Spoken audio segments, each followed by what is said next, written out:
Okay, ठीक आहे. Last lecture आपण ट्रायंगलचे सगळे एक्झाम्पल पाहिले होते, बरोबर आहे? अरे बरोबर आहे का? ओके, आज आपला क्वाड्रॅटरलचे एक्झाम्पल सुरू करायचे होते. मग ठीक आहे, next example number 11. Okay, question number 11. Question number 11. In a cyclic quadrilateral,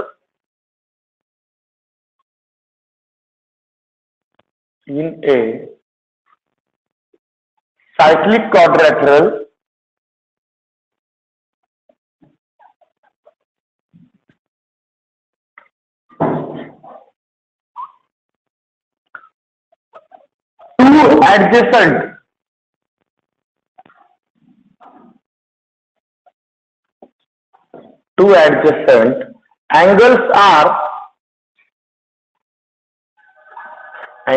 are 40 degree and pi upon 3 radians. Find the angles of the quadrilateral in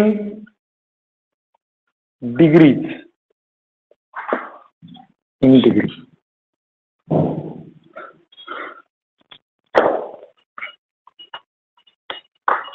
okay बाळांनो, आता नीट लक्षात घ्या. सर्वात पहिले क्वेश्चन रीड करा, कारण की तुमची सगळी आयडिया क्वेश्चन मध्ये दिली आहेत. म्हणजे माझं सुद्धा एकच म्हणणं असतं, तुम्हाला आन्सर दिलेलं असतं पण ते कुठं असतं? क्वेश्चन मध्ये लपलेलं असतं. जर क्वेश्चन समजला, क्वेश्चन मधला प्रत्येक पॉइंट समजला, त्यानुसार तुम्हाला फक्त आन्सर लिहायचं असतं, बरोबर आहे ना? म्हणजे टोटल आयडिया तुम्हाला क्वेश्चन मध्ये दिले आहेत. सर्वात पहिले त्यांचं म्हणणं आहे इन अ सायक्लिक क्वाड्रिलॅटरल, बरोबर आहे? म्हणजे सायक्लिक क्वाड्रिलॅटरल म्हणजे काय रे? ज्या क्वाड्रिलॅटरलचे व्हर्टायसेस एका सर्कलच्या सर्कम्फरन्सवर असतात किंवा सर्कलवरती असतात, त्याला आपण काय म्हणतो? सायक्लिक क्वाड्रिलॅटरल, बरोबर आहे? सिंपल डेफिनेशन आहे की ज्या क्वाड्रिलॅटरलचे सगळे व्हर्टेक्स हे कुठे असतात? सर्कलच्या सर्कम्फरन्सवरती असतात. आपण त्याला काय म्हणतो? सायक्लिक क्वाड्रिलॅटरल, बरोबर आहे? मग आता बाळांनो सिंपल पॉइंट होतो. सायक्लिक क्वाड्रिलॅटरल समजला. काय दिलंय पहा आता, या सायक्लिक क्वाड्रिलॅटरलचे 2 अँगल्स तुम्हाला दिलेले, एक डिग्री मध्ये, दुसरा ग्रेडियंट मध्ये, बरोबर आहे?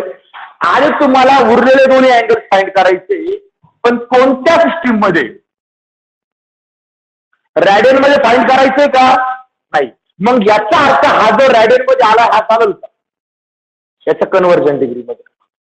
पण मी तुम्हाला मागच्या प्रमाण सांगितल्याप्रमाणे हे लक्षात ठेवा, जर तुम्हाला 1-2 जणांचे मेजरमेंट दिले असतील, तुम्हाला डायग्राम द्यावा लागणार, बरोबर आहे? मग इथे आपण एक डायग्राम देऊया आन्सर मध्ये. सोल्युशन, सपोज एक सायक्लिक क्वाड्रिलॅटरल घेऊ.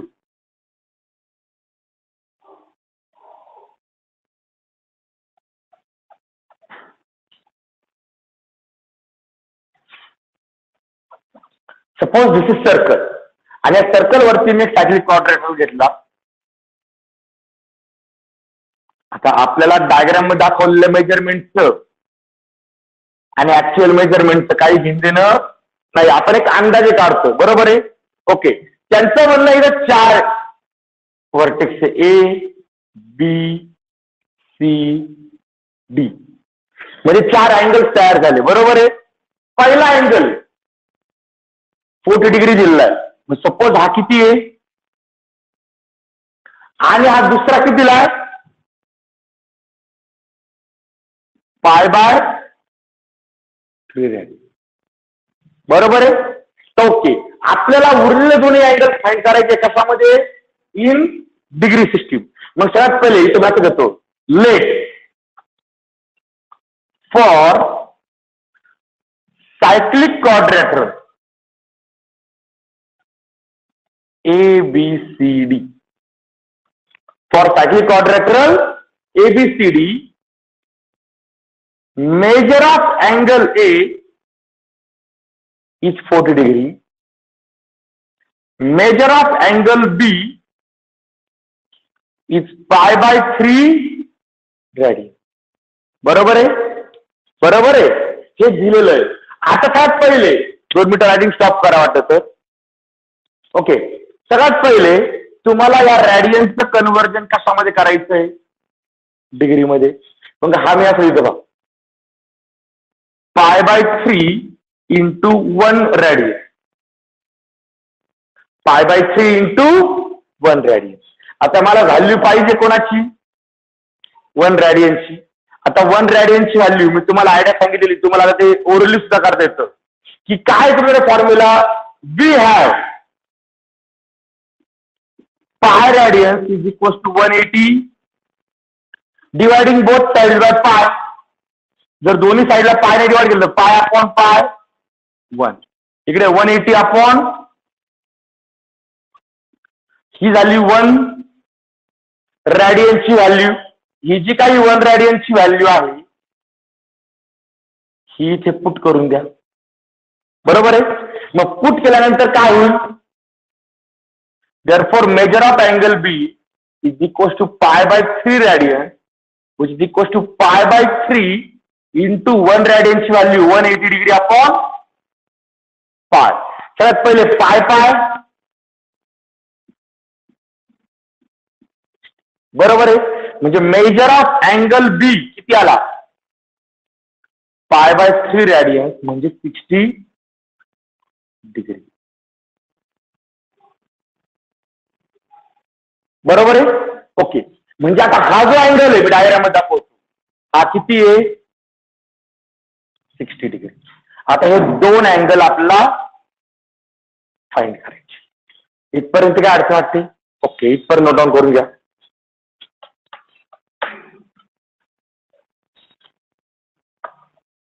डायग्राम पेनने काढली, रफ टाईप तरी चालेल. एक्झामला शक्यतो राऊंडर घेऊन बसायचे डायरेक्ट. राऊंडर पाहिजे का ना पूर्ण, आणि रफ डायग्राम साठी त्याच्यामध्ये सर्कल दिलेले असतात ते यूज करायचे. मग ते पेन्सिलने यूज करा किंवा पेनने करा, काय फरक पडत नाही.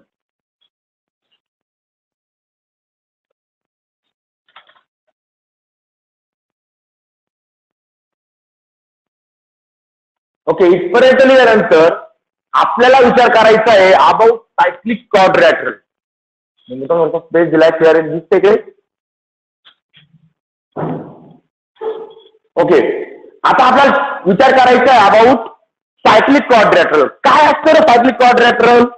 ज्याच्या व्हर्टायसेस सर्कलच्या सर्कम्फरन्सवर असतात त्याला आपण काय म्हणतो? सायक्लिक क्वाड्रॅटरल. आणि सायक्लिक क्वाड्रॅटरलचा एक थेरम तुम्ही 10th ला स्टडी करता. काय थेरम आहे तो? Opposite angles of cyclic quadrilateral are supplementary. मग ओके, आपल्याला ते लिहायला लागेल आता. But we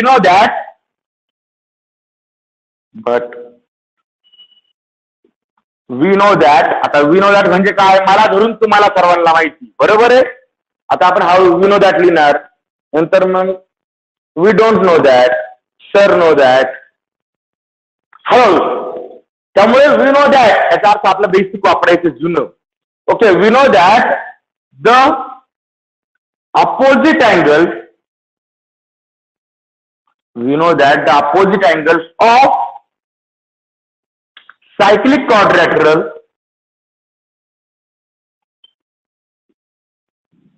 are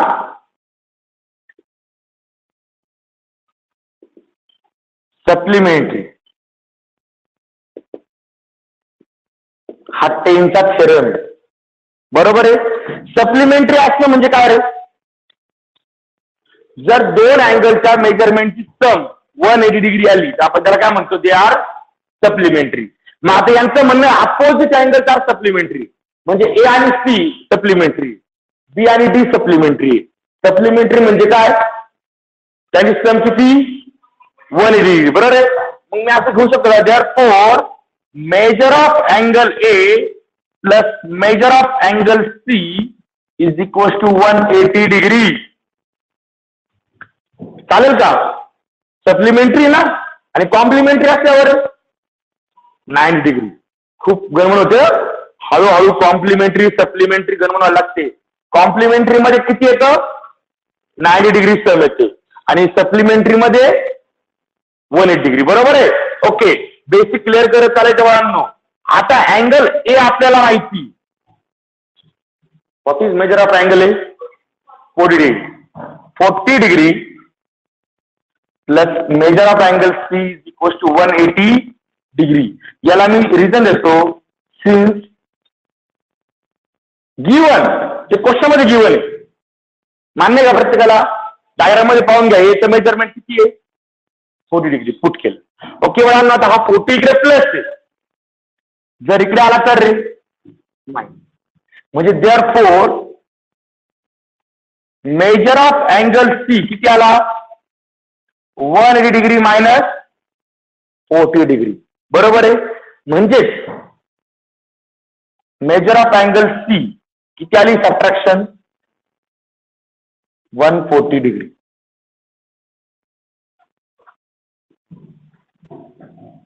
अडचण बोला. अँगल सी भेटला. आता इथे लिहून ठेवतो.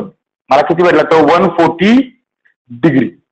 पेन लिहून ठेवला. बरोबर आहे, रेड पेनने. ओके, आता हा भेटला मला 140 डिग्री. आता पुढे आता कोणता अँगल फाइंड करायचा बाकी राहिला? D. Okay, also measure of angle B plus measure of angle D is equal to 180 degree. बरोबर आहे. यातला अँगल बी हा आपल्याला दिलेला आहे. त्यांनी तो रॅडियन्स मध्ये दिला होता. आपण त्याचं कन्व्हर्जन डिग्री मध्ये केलेलं आहे. मग ती व्हॅल्यू टाकून द्या. मेजर ऑफ अँगल बी किती आहे? 60 degree. Therefore 60 degree plus measure of angle D is equal to 180 degree. Okay, 60 degree कुठे येतो? गिवन मध्ये π/6 ना, π/3 ना. π/3 म्हणजे किती? 60 डिग्री. सध्या आपण प्रूव्ह करतोय. नंतर स्टँडर्ड अँगल तुम्ही बघत असणार आहे. तर π/2 म्हणजे 90 डिग्री, π/3 म्हणजे 60 डिग्री, π/4 म्हणजे 45 डिग्री, π/6 म्हणजे 30 डिग्री. बरोबर आहे. याप्रमाणे बघा आपण ऍडिशनमेंट डायरेक्ट घेत राहणार आहे आता नंतर. ओके, हा इकडे प्लस इकडे आल्यानंतर minus. Therefore measure of angle D is equal to 180 degree minus 60 degree, and therefore finally measure of angle D is 120 degree. म्हणजे तो अँगल D आहे तो आला किती? 120 डिग्री. मान्य आहे का प्रत्येकाला? ओके, झाले का चारही अँगल फाईन? कोणत्या सिस्टीम मध्ये? डिग्री सिस्टीम मध्ये. therefore the required angle of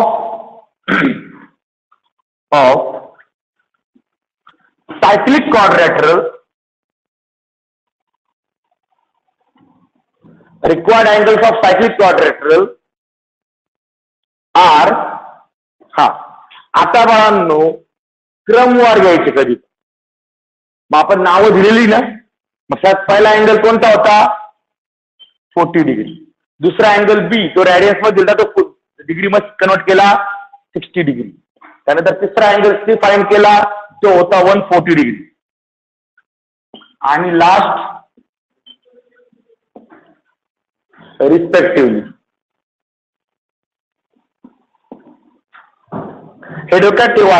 कोणत्याही क्वाड्रॅटरची जे आपण मेजरमेंट लिहितो ना, त्याची आयडिया आहे एक तर क्लॉकवाईज किंवा अँटी क्लॉकवाईज सरळ सरळ लिहित जायचे. आधी मध्ये उलटे पालटे जायचे नाही.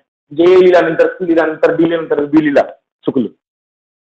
बरोबर आहे. तर किती आयडिया तुमची समजते पहा. बरोबर अल्टरनेट अँगल सप्लिमेंटरी का सायक्लिक क्वाड्रॅटरल. बरोबर आहे. ओके, अडचण बोला बरं एक्झाम्पल मध्ये.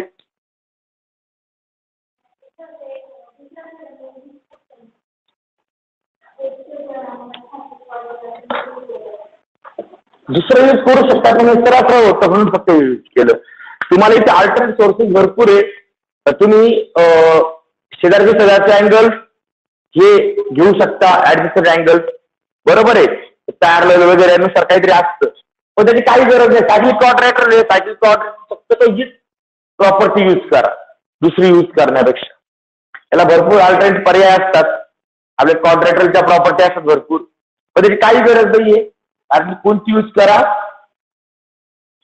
अपोजिट अँगलची, बरोबर आहे. ओके ठीक आहे. सायक्लिक क्वाड्रॅटर आल्यानंतर फक्त एवढी प्रॉपर्टी मुद्दा मी ती लिहून दिली कारण की त्यातला वापरायची भरपूर वेळ. ओके झालं एक्झाम्पल प्रत्येकाचं. ओके ठीक आहे. Next example question number 12.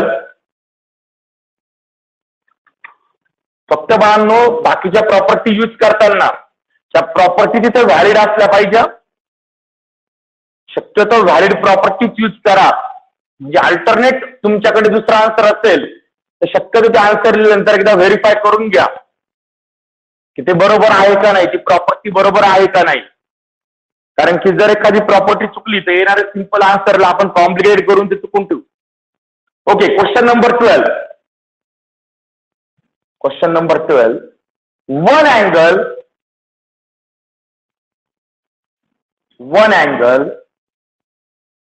of a quadrilateral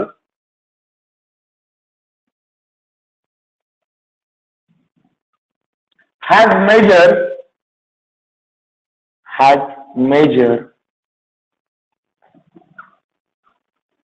2 pi by 5 radian and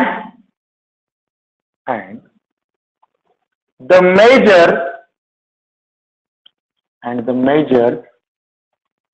of other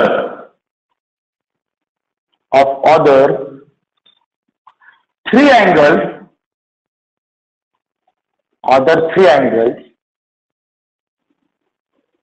are in the ratio 2:3:4. Find their measurement.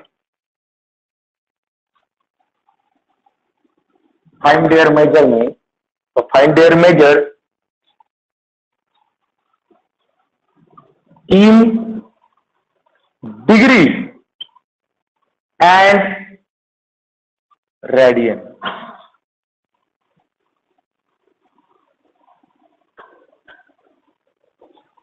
In degree and radian. तुम्हाला डिग्री मध्ये पण फाईंड करायचे आणि रॅडियन मध्ये पण फाईंड करायचंय. आता बा मला सांगा किती क्वाड्रॅटरला किती अँगल असतात रे? 4 मधला एक अँगल दिलाय बरोबर आहे आणि उरलेल्या अँगलचा रेशो दिलाय. एक अँगल दिला म्हणजे नेमिंगची गरज नाही आहे. ज्यावेळेस सगळेच दिलेलं असतं त्यावेळेस नेमिंगची गरज. पुढचं एक्झाम्पल इथं नेमिंगची गरज आहे कारण की तुम्हाला एक अँगल दिलेला आहे बरोबर आहे. मग घ्या आणि सोडवा, करा, ट्राय करा. जोपर्यंत बाळांनो तुम्ही सेल्फ ट्राय नाही करणार आहे हे पहा चुकल किंवा बरोबरी, बरोबर ना. चुकलं तर परत चुकणार नाही आणि बरोबर आलं तर आता समजून गेलं. दोन्ही केसमध्ये फायदा आपलाच आहे. सॉल्व्ह करायला सुरुवात करा. एक क्वाड्रॅटरल दाखवा, डायग्राम घ्यावी लागेल मग नावं द्यायची म्हटल्यावर.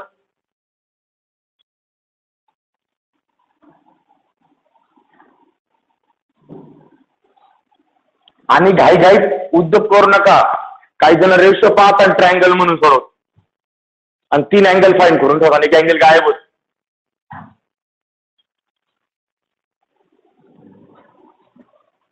त्यामुळे मोठे एक्झाम्पल्स आहे आणि मेन म्हणजे सगळे जे आहे ना ट्रायंगलचे एक्झाम्पल, क्वाड्रॅटरचे एक्झाम्पल, हे सगळे हे जे मोठे थेरॉटिकल एक्झाम्पल्स आहे बाळांनो हे IMP एक्झाम्पल्स आहे. तुम्हाला युनिट टेस्टला 4 मार्क्स साठी यातलं एखादं एक्झाम्पल येईल.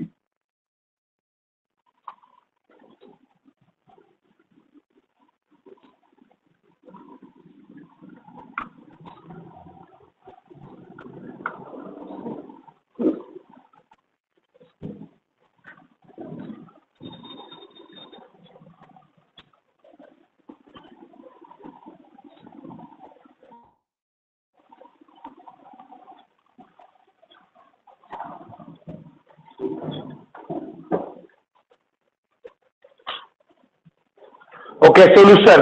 इथे क्वाड्रॅटरची गरज पडणार आहे. मग साईडला अंदाजे काढायचा आहे, मोजून मापून नाही घ्यायचा. ओके, एक अँगल समजा मी याला ए म्हटलं, बी सी डी. आता हा सायक्लिक नाहीये, नॉर्मल क्वाड्रॅटर कोणता असू शकतो, बरोबर आहे. ओके, यातला एक अँगल आपल्याला दिलेला आहे किती, 2π/5 रॅडियन. आणि उरलेल्या ठिकाणचा रेशो दिलेला आहे 2:3:4. प्रपोर्शनॅलिटी कॉन्स्टंट के घेतला, 2k 3k आणि 4k, बरोबर आहे. रेशो दिल्यानंतर आपण प्रपोर्शनॅलिटी कॉन्स्टंटच घेतो ना. ओके, मग आता आपण जो उद्योग डायग्राम मध्ये केला तो लिहायचा. Let for quadrilateral ABCD, for quadrilateral ABC, measure of angle A is equal to how many, 2π/5 radian. आता बघा, माझा एक सिंपल क्वेश्चन नीट ऐका बरं का. तुम्हाला हे एक्झाम्पल रॅडियन मध्ये सोडवायचं, डिग्री. आन्सर तर दोन्ही करायचे आपल्याला. आन्सर आपल्याला रॅडियन मध्ये पण द्यायचं आणि डिग्री मध्ये पण द्यायचं, त्यामुळे दोन्ही व्हॅल्यू काढायची आहे. म्हणजे आता हे तुमच्या हातात आहे, तर तुम्हाला एक्झाम्पल रॅडियन मध्ये सोडवायचं की डिग्री मध्ये सोडवायचं. जर रॅडियन मध्ये सोडवत असाल तर क्वाड्रॅटरच्या चारही अँगलची सम किती असते, डिग्री मध्ये किती असते, 360 डिग्री. मग रॅडियन्स मध्ये किती होईल ती, 2π, कारण की 180 म्हणजे पाय, 360 म्हणजे डबल झाला त्याच्या, म्हणजे 2π. मग त्यावेळेस आपल्याला 360 2π घ्यावं लागेल, बरोबर आहे. पण रॅडियन मध्ये सोडवायचा का डिग्री सोडवायचा, तुमच्या मनाची मर्जी. कसा सोडवायचा, डिग्री मध्ये सोडवायचा कंपल्सरी. मग जर डिग्री मध्ये सोडवायचं असेल तर याचं कन्वर्जन सर्वात पहिला डिग्री घ्यावं लागेल. मग याचं कन्वर्जन जर डिग्रीत करायचं असेल, तुम्ही म्हटलं म्हणून डिग्री सोडवतो बरं का. मी दरवर्षी प्रत्येक वेळेस ठरवतो, तुम्ही रॅडियन म्हटलं असं तुम्ही रॅडियन सोडून दाखवला, तुम्ही डिग्री म्हणताना आपण डिग्री सोडू. पण डिग्रीत सोडवायचं म्हटलं तर आपल्याला 2π/5 × 1 रॅडियन. सर्वात पहिले हा अँगल डिग्रीत घ्यावा लागेल. मग याकरता मी तो रॅडियन बाजूला घेतला. आता मला 1 रॅडियनची व्हॅल्यू पुट करायची आहे. वी नो दॅट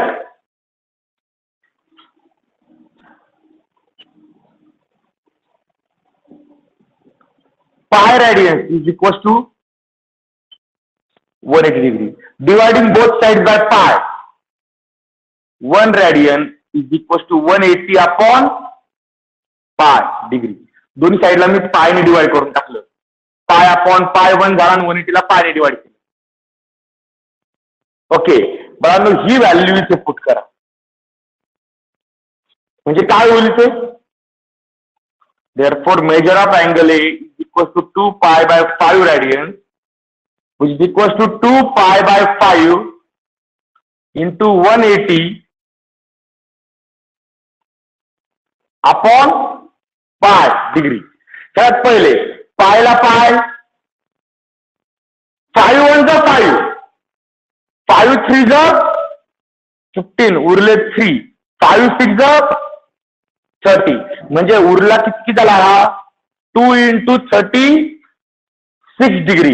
म्हणजेच मला मेजर ऑफ अँगल ए भेटला 2π/5 radian, which is equal to 72 degree. म्हणजे हा जो अँगल आहे ए, हा 2π/5 रॅडियन म्हणजे किती येतो, 72 डिग्री आहे. बरोबर आहे. अरे बरोबर आहे का. ओके, इथपर्यंत सगळ्यांना समजलंय. फक्त अँगल ए मी रॅडियन मधनं डिग्रीत कन्वर्जन केला का, कारण की तुम्हाला आन्सर डिग्रीत सॉल्व्ह करायचं. जर तुम्ही रॅडियन मध्ये सॉल्व्ह केला असतं तर कन्वर्जन करायची गरज नव्हती. मग शेवटी परत पडली असती, कारण की आपल्याला सगळे आन्सर परत डिग्रीत पण द्यायचे, म्हणजे दोन्ही आन्सर द्यायचे आपल्याला. मग ठीक आहे, आपण करून घेतलं. आता बरोबर का ना. आता the other angles are in the ratio. Now other angles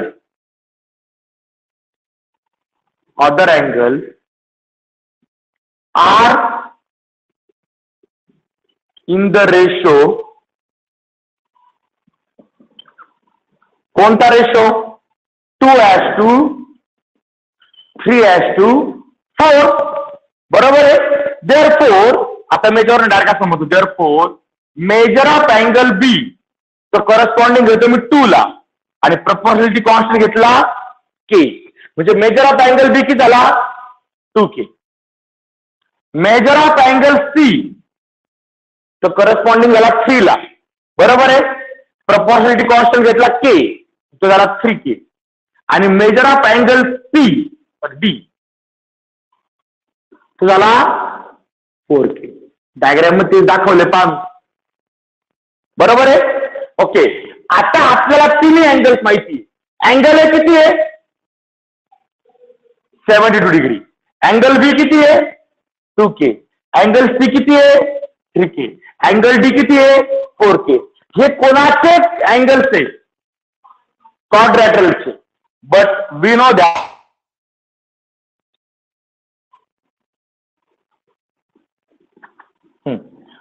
तुम्हाला वाटलं तुम्हाला वर्डिंग मध्ये लिहायचं तर पुढे लिहू शकता. काय? Sum of all the angles of quadrilateral is 360 degree. बरोबर आहे. कसं लिहिलं तर मग खाली रिझनिंग द्यायची गरज पडणार. पण जर तसं नाही लिहिलं तर तुम्हाला रिझनिंग द्यावी लागेल. आता मी लिहिणार नाही तो जर पूर्ण. Directly measure of angle A plus measure of angle B plus measure of angle C plus measure of angle D is equal to 360 degree. आणि मग मात्र याला रिझनिंग द्यावी लागेल. सिन्स काय? अँगल्स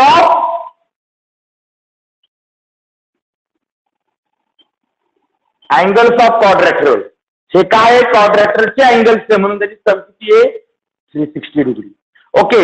92 हे तुम्हाला माहिती आहे किती आहे? Measure of A 72 degree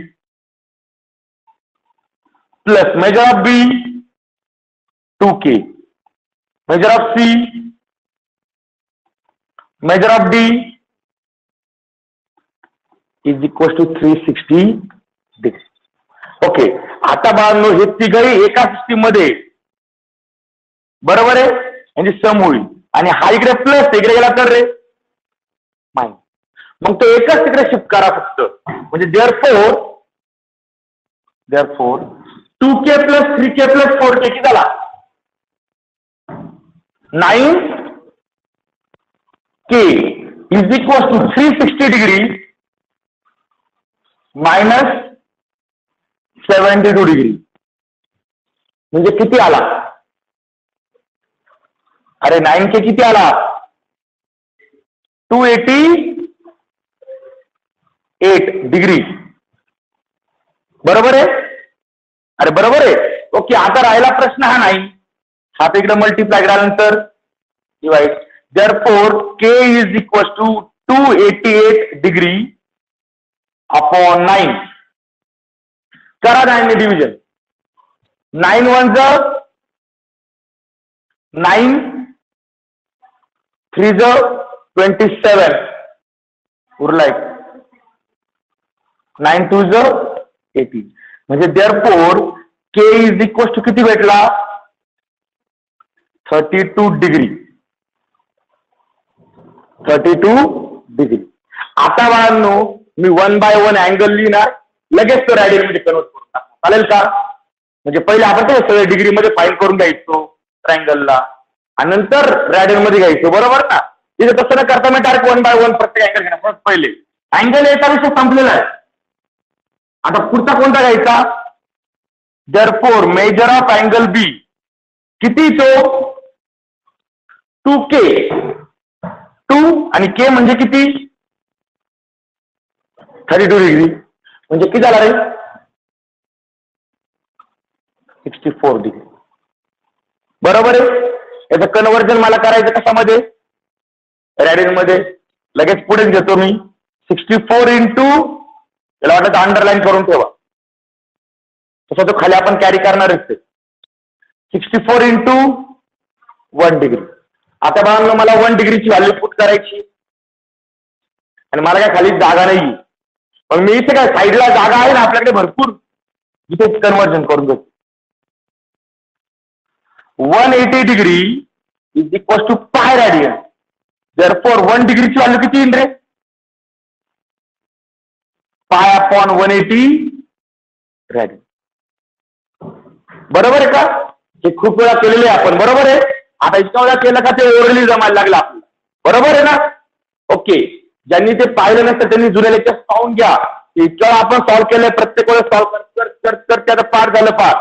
okay. Therefore measure of angle B is equal to किती झाला हा? 64 डिग्री. ती डिग्रीची व्हॅल्यू तशीच कॅरी करणार आहे. Is equal to 64 into 1 degree. What is the value of 1 degree? Pi upon 180 radian. आता या दोघांना लक्ष देऊ दिलं.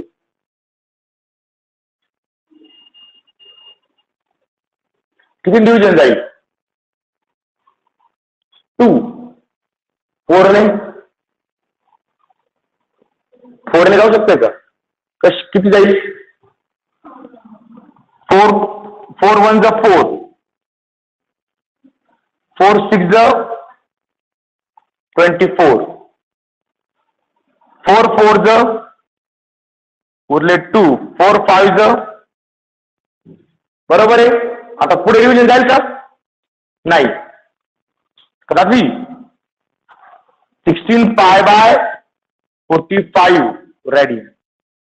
बरोबर आहे का? म्हणजेच मला अँगल बी भेटला. Measure of angle B 64 degree आणि रॅडियन मध्ये कन्व्हर्जन किती झालं? 16 पाय बाय 45 रॅडियन. थोडं शॉर्ट मध्ये लिहितोय कारण की जर तुम्ही प्रत्येक एक्झाम्पल डिटेल, प्रत्येक पार्टचं डिटेल लिहित बसले, तुम्हाला 3 पार्ट सॉल्व्ह करायचे. 4 मार्कचे एक्झाम्पल 2 पान झाले. बरोबर आहे. याला वेळ म्हणतात आपण. आता तुम्ही सायन्सला तुम्हाला ऍक्युरेसी पण द्यायची, स्पीड पण द्यायची आणि विथ लिमिटेशन. रायटिंग नाही करायची, शार्प पण मापात. जितकं तुमचं बेसिक आहे सगळं बेसिक पण आलं पाहिजे. आणि सगळं यापूर्वी तुम्हाला स्टेट नेटची एक्झाम असते बाप. जर सिनियर कॉलेजवर प्राध्यापक स्टेट नेटची एक्झाम असते. नेटची एक्झाम ऑब्जेक्टिव्ह पहिल्यापासून, तर स्टेटची एक्झाम डिस्क्रिप्टिव्ह होती. आणि ती कशी यायची माहिती का? क्वेश्चनच्या खाली मोजून ओळी दिलेल्या असायच्या. 10 ओळी 12 ओळी. तुमचं उत्तर आन्सर तेवढ्या ओळींमध्ये दाखवायचंय. अजिबात कुठेही रिप्लिकेशन डबल हे करतो ना आपण, कप्पे वगैरे करून लिहिणं वगैरे नाही. बरोबर तेवढ्या जागेमध्ये तुमचा आन्सर बसला पाहिजे, तरच टीचर पेपर चेक करायची.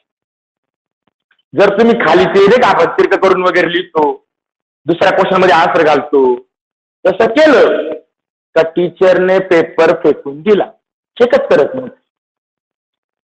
त्यांचं म्हणणं आहे तुमचं लिमिटेशन आहे. तुम्हाला अँगल बी समजा ना, करा ना. अँगल सी कॅल्क्युलेट करा, अँगल डी कॅल्क्युलेट करा. भरपूर आहे आपल्याकडे.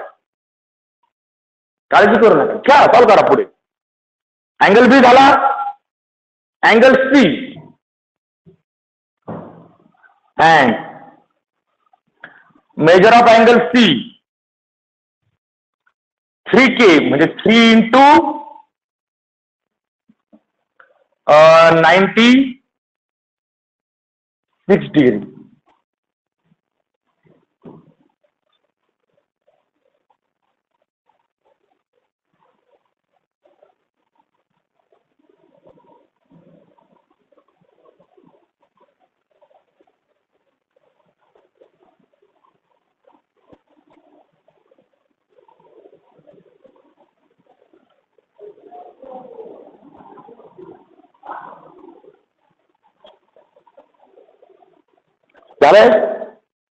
केलं कन्वर्जन. याचं कन्वर्जन तुम्ही करायचंय. मी 3 डॉट देऊन ठेवले. Question mark. हे कसं आलं? आणि मी डायरेक्ट वर लिहितो आता. बरोबर का? तुमच्या समोर आहे आन्सर, माझ्या समोर नाहीये. बुक आहे समोर, बुक मध्ये पाहून घ्या. आन्सर नाहीये.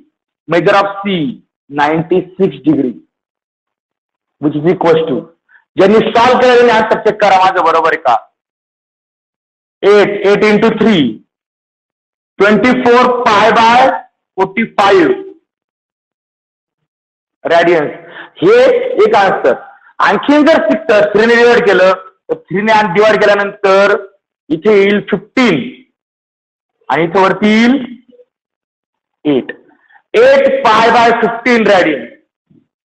बरोबर आहे. आता बाळांनो मी आन्सर कसं लिहिलं सांग. इथे 2 ने मल्टिप्लाय होत म्हणून मग यातला मी 2 बाजूला करून घेतलं. 2 जर बाजूला करून घेतलं हा काय होईल 2 × 8π/45 म्हणजे मला 32 ची व्हॅल्यू भेटली. 32 म्हणजे काय आहे 8π/45 बरोबर का. इथे 2 मल्टिप्लाय केलं ना मग हा 2 जर मी बाजूला करून घेतला इथं तर मला 8π/45 ही व्हॅल्यू कोणाची मिळणार 32 डिग्रीची. बरोबर आहे. म्हणजे 32 डिग्रीची मला व्हॅल्यू किती भेटली 8π/45. माझा मल्टिप्लाय बाय 3 केलं 8 ला 24 आणि नंतर मग डिव्हिजन झाली आला. आणखीन पुढे and measure of angle D 4 × 32 degree that is 1 to 8 degree. करा सॉल्व. आता सॉल्व करा म्हटल्यावरती बाळांनो सॉल्व करायचं. हे सॉल्व करण्याला जे मी तुम्हाला दिलं जातं ना हे तुमच्या प्रॅक्टिससाठी दिलं. कारण की मला प्रॅक्टिस करून उपयोग नाहीये. 2009 ला मी 11वी पास झालोय. मी किती प्रॅक्टिस केली तर काय फायदा नाही. 11th क्वालिफाय तुम्हाला करायची. सीईटी तुम्हाला द्यायची. मला माझ्या वेळेस 148 होते सीईटी आउट ऑफ 200. मॅथला 98 आणि 100 पैकी आउट ऑफ 100 मॅथला 98 आणि इकडे 50 आउट ऑफ 100 फिजिक्स केमिस्ट्री. त्यामुळे मला काय स्टडी करून उपयोग नाहीये. तरी तुम्हाला करायचं. मी तुम्हाला एक एक्झाम्पल दिलंय बाकी 2 तुम्ही सॉल्व करा. ओके. आता क्लिअर कट बारे हा जो आहे ना हे डबल आहे 64चा डबल 128 होतोय. बरोबर ना. मग आन्सर सोपं आहे ना. Major of angle D is equal two degree मध्ये 128 डिग्री तो 64चा डबल आहे म्हणजे काय डबल होणार 32π/45 रेडियन्स. आला answer.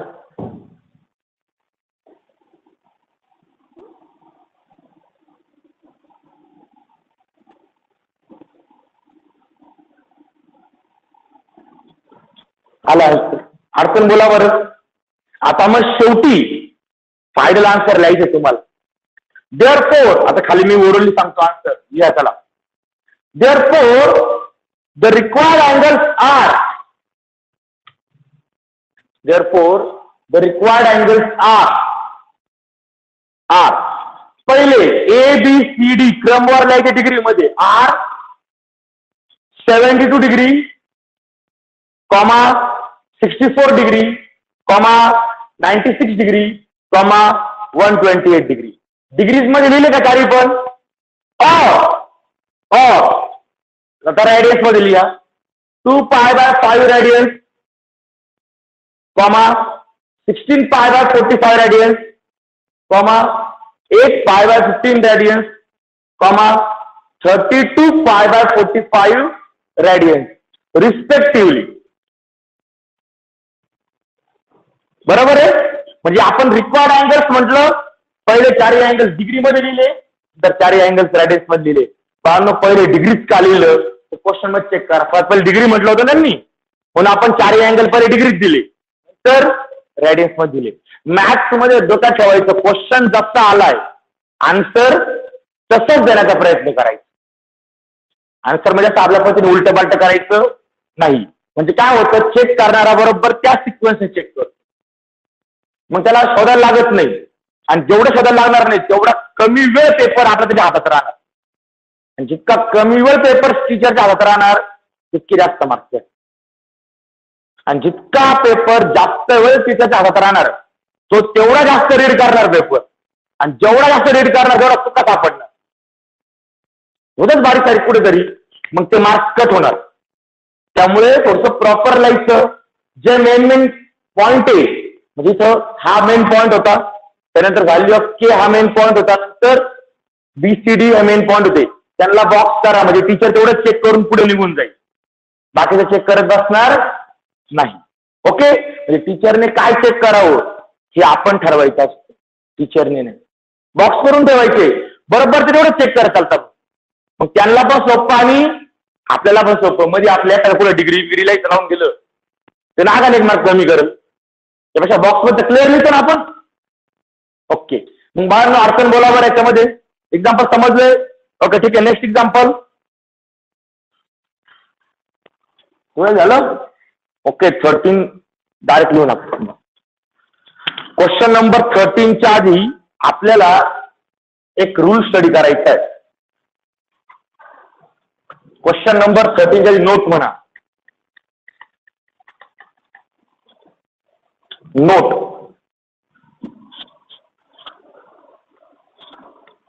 Note. The process of finding, नोटचं नाव घ्या. The process of finding, the process of finding interior angle, the process of finding interior angle of polygons. Made process of finding integral angle of polygon. Polygon. Okay, what is polygon?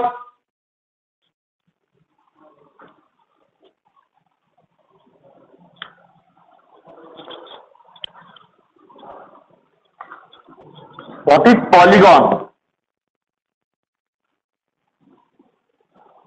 Polygon हा जो word आहे हा 2 word पासून बनतो. कोणते कोणते? पहिला poly आणि दुसरा गॉन. पॉली म्हणजे काय?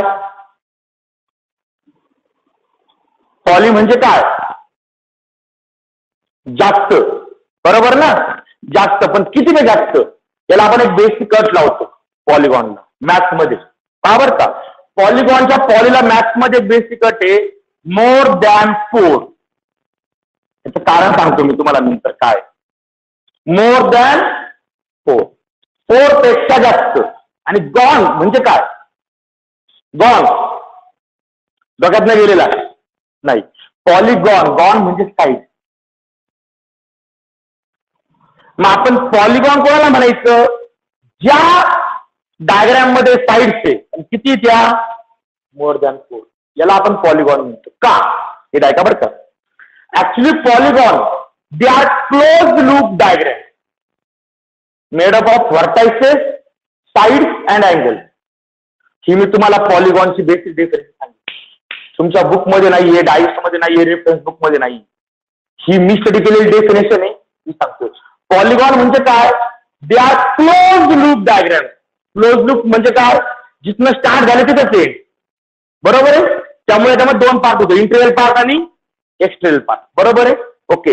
दे are close loop diagram made up of vertices, sides and angle. Close loop तर काय? आम्ही पण क्लोज लूप आहे, पण तो कशापासून बनला पाहिजे? फक्त व्हर्टायसेस, साइड्स अँड अँगल. मग पहिलं क्लोज लूप पॉलिगॉन आहे असा. क्लोज लूप आहे, साइड अँगल आणि व्हर्टायसेस बनला, बरोबर आहे? 3 साइड, 3 अँगल, 3 व्हर्टायसेस. व्हर्टेक्स म्हणजे काय? हा जो कॉर्नरचा पॉइंट असतो ना याला व्हर्टेक्स म्हणतात. व्हर्टेक्स हा मेजरेबल नसतो, तो मोजू नाही शकत. मग 6 क्वांटिटी असा मोजल्या दोघ्या, 3 साइड आणि 3 अँगल. पण याला आपण काय म्हणतो रे? ट्रायंगल. मग याला पॉलिगॉन म्हणायची गरज नाही. याला तुम्हाला पेट नेम द्यायची काय गरज नाही ना. याला ऑलरेडी स्पेसिफिक नाव आहे ट्रायंगल. मग याला आपण पॉलिगॉन मध्ये इंट्रोड्यूस करत नाही. पण पॉलिगॉनचे सगळे लॉ फॉलो करतो बरं का, कारण की हा सुद्धा एक प्रकारचा पॉलिगॉन आहे. दुसरा येतो आता इथे एन म्हणजे नंबर ऑफ साइड. किती होत्या? 3. इथे एन म्हणजे नंबर ऑफ साइड घेतो 4. हा काय झाला रे बाबांनो?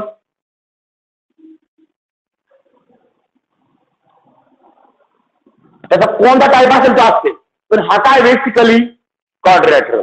पण याला पण स्पेसिफिक नाव आहे. मग आता मी एन इज इक्वल टू किती घेतो? 5. 5 म्हणजे इथे पहा मी काय म्हटलो? मोर दॅन 4 ना. मग मोर दॅन 4. मग हा जो येतो 5 side 5 angle 5 vertices. It is called Pentagon. Pentagon नाही, पेंटॅगॉन. पेंटॅगॉन बरोबर आहे. त्यानंतर एन इज इक्वल टू घेणार आपण 6. 6 साइड 6 अँगल.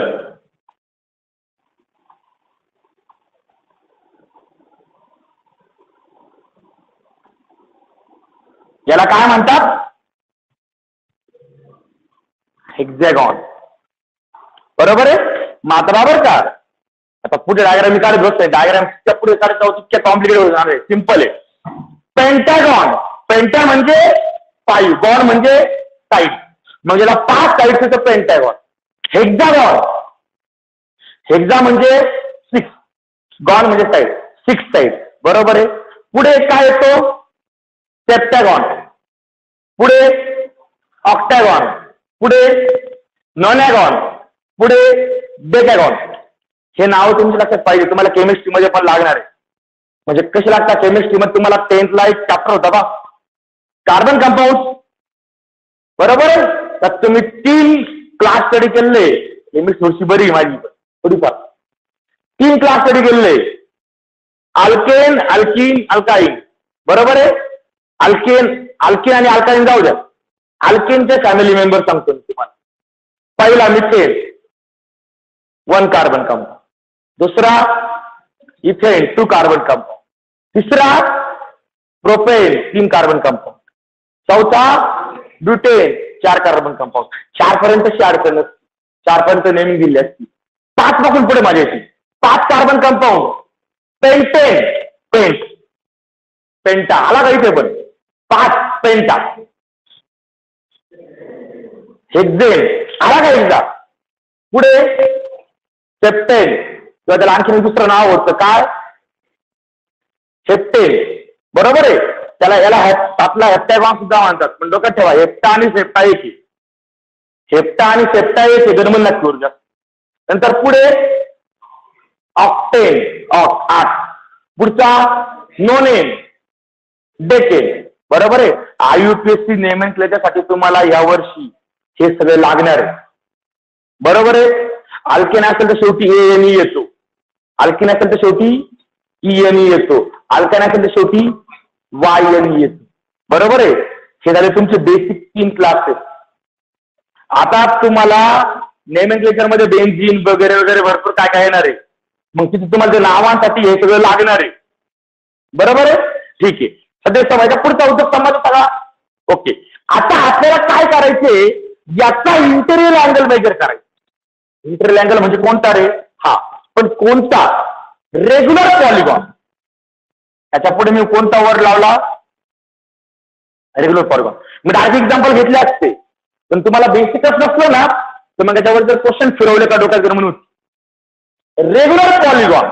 रेग्युलरचा अर्थ आहे इक्वल. म्हणजे असे डायग्राम घ्यायचा त्याच्या साईड कशा आहे? इक्वल आहे, पण मोर दॅन 4.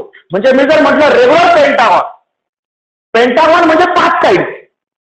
पण ते सारख्या असेल याची गॅरंटी का? पण जर त्याच्या पुढे रेग्युलर हा वर्ड लावला, त्याचा अर्थ काय आला? 5 साईड सेम. आणि जर आपल्याकडे पॉलिगॉनचा एक रूल आहे. पॉलिगॉनचा रूल असा आहे, जर साईड इक्वल असतील ना, साईडच्या अपोजिटचे अँगल पण इक्वल असतात. मग ट्रायंगलचा रूल फॉलो करतो का? जर तिन्ही साईड इक्वल असतील तर तो इक्विलॅटरल ट्रायंगल आहे. तो इक्विअँगल ट्रायंगल सुद्धा आहे. त्याच्या प्रत्येक अँगल 60 डिग्री असतो. म्हणजे पॉलिगॉनचा प्रत्येक रूल हा वरती सॅटिस्फाय करतो. क्वाड्रॅटरल मध्ये जर 40 साईड इक्वल असतील तर प्रत्येक अँगल किती असतो? स्क्वेअरचा 9 डिग्री. आणि सगळे अँगल सेम होणार. सेम डोक्यात ठेवा. इथे जर मी प्रत्येकासमोर रेग्युलर हा वर्ड लावला, कोणता वर्ड लावला? रेग्युलर, तर सगळ्या साईड इक्वल, सगळे अँगल इक्वल. मग आता आपल्याला जर या अँगलचं मेजरमेंट म्हणजे रेग्युलर पेंटागॉन म्हणजे 5ही अँगल सेम आहे, मग 5ही अँगल सेम असतील तर त्याचं अँगलचं मेजरमेंट कसं काढायचं ही प्रोसेस स्टडी करायची. समजला का उद्योग? कोणता अँगल काढायचा? इंटेरियर काय? इंटेरियर एक्स्ट्रेल अँगल म्हणजे काय समजून घ्या. तुम्हाला पेंटागॉन मध्ये एक्स्ट्रेल अँगल दाखवतो फक्त, कारण की हे बेसिक नसेल बाळांनो तर मी फॉर्म्युला देणार, तुम्ही फॉर्म्युले पाठ करणार, फॉर्म्युल्यावर एक्झाम्पल सोडवणार, पण लईत लई हार्डली 4 दिवसामध्ये सगळं विसरून जाणार. मग आता बघ एक्स्ट्रेल अँगल म्हणजे काय. जर सपोज मी एखाद्या पॉलिगॉनची एक पेंटागॉन घेतला, आता सपोज दिस इज रेग्युलर. आता इथे मी रेग्युलर नाही काढलेला हे मलाही कळतं. Suppose this is regular. Regular म्हणजे सगळ्या साईड कसा आहे इक्वल, सगळ्या साईड इक्वल आहे म्हणजे सगळे अँगल सुद्धा इक्वल. हे इंटरनल अँगल. पण याचा एक्सटर्नल अँगल काहींना फरकच कळत नाही. ते म्हणतात सर हा इंटरनल अँगल ना, मग हा एक्सटर्नल अँगल. चूक. एक्सटर्नल अँगल कोणता असतं माहिती का. जर मी यातली एखादी साईड एक्सटेंड केली, साईड काय केली एक्सटेंड केली म्हणजे वाढवली, बरोबर आहे. ही साईड मी सरळ पुढे वाढवली, सरळ वाटत नाही ती, चला ठीक आहे सरळ वाटून ओके. ही साईड मी सरळ एक्सटेंड केली पुढे, बरोबर आहे. आता बाळांनो हा जो इथे तयार झाला ना, हा असतो एक्स्ट्रेरियल अँगल आणि हा असतो तुमचा इंटेरियल अँगल. आणि हे दोघं लिनियर आहे पहा, एका लाईनवर आहे. म्हणजे एक्स्टर्नल अँगल आणि इंटरनल अँगलची सम किती असते 180 डिग्री. हे डोक्यात ठेवायचं. For any polygon sum of external angle आणि इंटरनल अँगल इज 180 डिग्री. ट्रायंगलला आपण तेच घेतो. ट्रायंगलचा एक्स्टर्नल अँगल कसे घ्यायचे तुम्ही, आता घ्यायचे ना. एक रिमोट अँगलचा थेरम होता 9th ला कुठेतरी, बरोबर का. मग हा असतो रिमोट अँगल म्हणजे एक्स्टर्नल अँगल. आणि तुम्ही म्हणता त्या दोघांची सम 180 आहे, या तिघांची सम 180 आहे, म्हणून 100% हा आणि या दोघांची सम इक्वल असते. रिमोट अँगल थेरम, बरोबर आहे. मग आता बघा हा असतो external angle. External angle internal angle समजला प्रत्येकाला. अरे समजला का, याच्याबद्दल लिहून द्यायची गरज नाही. ओके. आता एक्स्टर्नल अँगल जर समजला असेल तर लक्षात ठेवा, कोणत्याही पॉलिगॉन मध्ये, रेग्युलर पॉलिगॉन मध्ये इंटेरियल अँगल डायरेक्ट फाइंड करता येत नाही. इंटेरियल अँगल डायरेक्ट फाइंड करता येत नाही. मग आता आपण नंबर 1 बाय 1 स्टेप घेऊ. तुम्ही प्रोसेस लिहिली ना, आता जी मी स्टेप नंबर 1 लिहितो, पावर का. Step number 1. स्टेप नंबर 1 आहे आयडेंटिफाय एन. आयडेंटिफाय एन म्हणजे आपला काय आयडेंटिफाय करायचा, identify n where n is equals to number of sides of regular polygon. Height step number 1. पहिले n ची व्हॅल्यू फाइंड करा.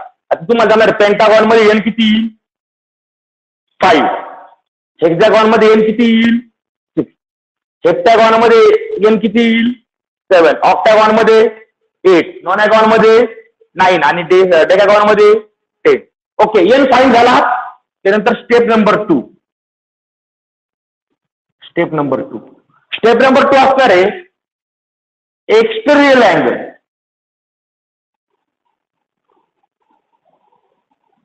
एक्स्टेरियल angle is equal to, exterior अँगलचा formula आहे, 2 मिनिट स्टॉप करा नंतर होऊ शकते. एक्स्टेरियल अँगलचा फॉर्म्युला आहे 360 डिग्री अपॉन n. हा डायरेक्टली तुम्हाला काय भेटणार एक्स्टेरियल अँगल.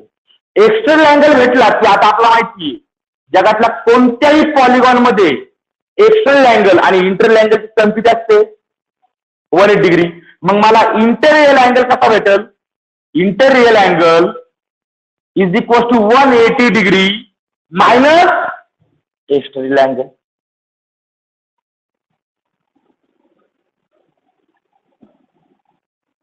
या 3 स्टेप आहे तुमचा इंटेरियल अँगल फाइंड करण्याची. पण कोणाचा, रेग्युलर पॉलिगॉन, निव्वळ पॉलिगॉन नाही. पॉलिगॉन म्हटल्यानंतर अँगल बदलू शकतात, पण हा कोणाचा फॉर्म्युला आहे रेग्युलर पॉलिगॉनचा होतो. समजला का, अरे समजला.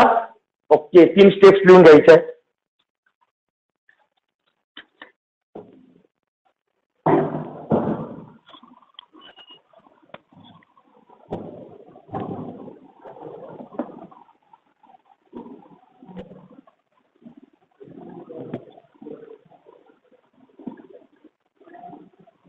बरोबर नाही रे. त्या 3 स्टेप्स लिहून घ्यायच्या पटकन. हे ते जे मी तुम्हाला सांगितलं ना 4 एक्झाम्पल आहे. थिअरी सांगण्यापेक्षा माझे 4 एक्झाम्पल लवकर झाले. छोटे एक्झाम्पल आहे 2-2 मार्क. पण मी ते एक्झाम्पल पेक्षा बाळांना तुमच्या बेसिकवर लक्ष दिलंय. आता मला वाटत नाही तुम्हाला यातलं कोणतं बेसिक काढणार आहे. म्हणजे यातलं जर तुम्हाला काही विचारलं तू सांगता आलं पाहिजे. एक्झाम्पल सोडवता कोणाला येतं रे. एक एक्झाम्पल पाहिलं, रट्टा मारला, त्यासाठी दुसरं एक्झाम्पल घेतलं, डायजेस्ट ते टार्गेट आहे आपलं. एक्झाम्पल समजतं तुम्हाला. पण मेन प्रॉब्लेम असतो त्याच्यात तुम्हाला बेसिक विचारलं का what is polygon, what is regular polygon, यांच्यामध्ये डिफरन्स काय असतो हे विचारलं का बाबांना आपलं टायडायसिस काही जमत नाही. बरोबर ना. आता मला वाटतं सगळं बेसिक तुम्हाला जमतंय. माझे एक्झाम्पल झाले असते पण एक्झाम्पल पेक्षा आपलं लक्ष कुठं होतं बेसिकवर. आता बेसिक सगळं समजलं ना. मग बेसिक सगळं समजलं तर हा तुमचा झाला काय इंटरव्हल अँगल फाइंड करण्याची प्रोसेस. बरोबर आहे. आता उद्या आपल्याला बरं का तुम्ही घरी सॉल्व्ह करू शकताय. तुम्हाला फार पहिले पेंटागॉनचा सोडवायचंय. मग पेंटागॉन मध्ये एन इज इक्वल किती घेणार, याला डिवाइड करणार आणि ते 180 मायनस करणार. म्हणजे आता तुम्हाला बेसिक समजल्यावरती हे समजायला काय अडचण आहे का. नंतर पुढे हेक्सागॉन दिलाय 6 मायनस. बरोबर आहे. नंतर पुढे दिलाय सेप्टॅगॉन 7 पुढे दिलाय ऑक्टॅगॉन 8. म्हणजे आता तुम्हाला बाकी समजायला अडचण राहिली नाही. हे बघा लक्षात ठेवा बेसिक जर समजलं ना तुम्हाला सगळं एक्झाम्पल सॉल्व्ह होऊ शकत. आणि आता का सगळं एक्झाम्पल सॉल्व्ह होऊ शकत ना. याच प्रकारे जर 2 वर्ष जर तुम्ही प्रॉपरली बेसिक समजून घेतलं ना तुम्ही म्हणजे आपल्या मॅथ्स बद्दल बोललो तर फक्त CET JEE तुम्हाला कोणतीही दुसरी स्पेशल कोचिंग लावायची गरज पडत नाही. पण प्रत्येक बेसिक टू बेसिक तुम्हाला काय पाहिजे समजलेलं पाहिजे. तर आणि तरच हे पॉसिबल. समजतं मी काय म्हणतो. ओके ठीक आहे. याचे हे जे एक्झाम्पल्स आहे क्वेश्चन नंबर 13 तो आपण उद्या घेऊया. ठीक आहे.